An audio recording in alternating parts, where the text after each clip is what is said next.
All right, let's talk about something we all know and work with in higher ed, peer mentoring. We pour a lot of time, a lot of effort, and a lot of funding into these programs. But what if we've been looking at the payback all wrong? What if the biggest win has been hiding in plain sight this whole time? It's the question that drives everything, right?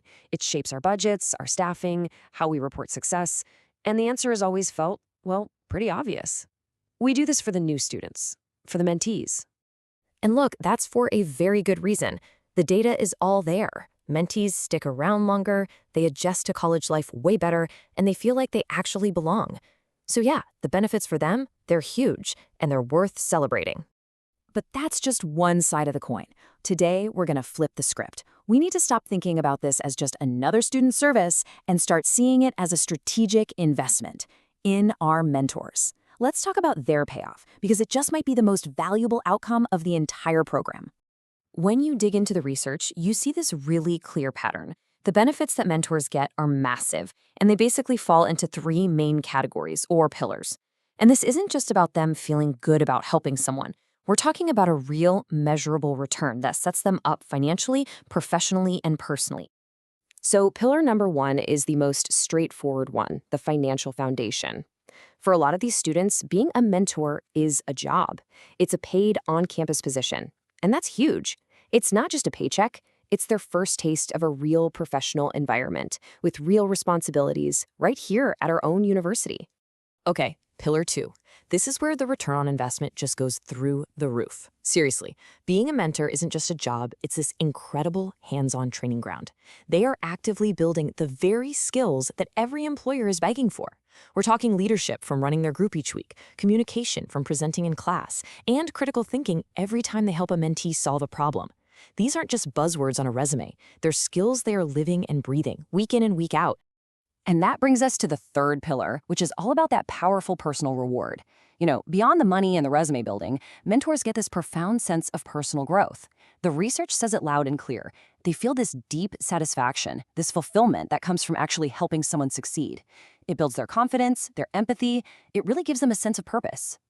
So here's the most important part for us as administrators. How do we connect all these amazing skills to their life after graduation? How do we build that professional bridge? It all starts by showing them and showing future employers exactly how their day-to-day mentoring tasks translate into marketable skills. This is how it all clicks into place. See, when a mentor leads their weekly group, they're not just hanging out with freshmen. No, they're getting real experience in team management. When they stand up and help facilitate a class session, that's public speaking. When they point a mentee to the right campus resource, that's networking and problem solving.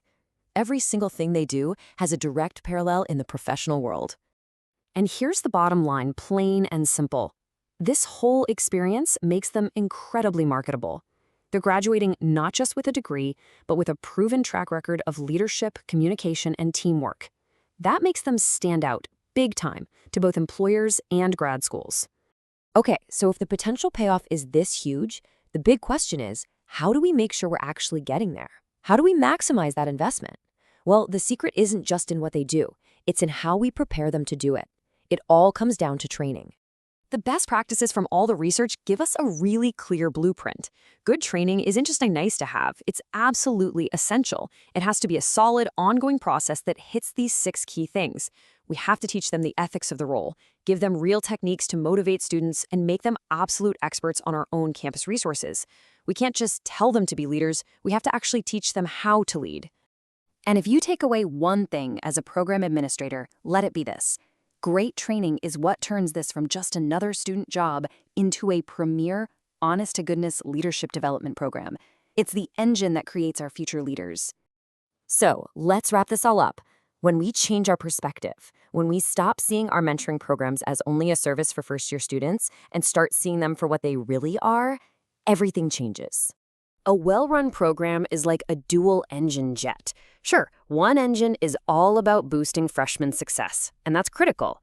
But the other engine, the one we've been ignoring, is actively identifying and developing our institution's next generation of leaders. It's a leadership pipeline hidden right under our noses. So I want to leave you with this final thought. Is your program just a student service measured only by its impact on mentees?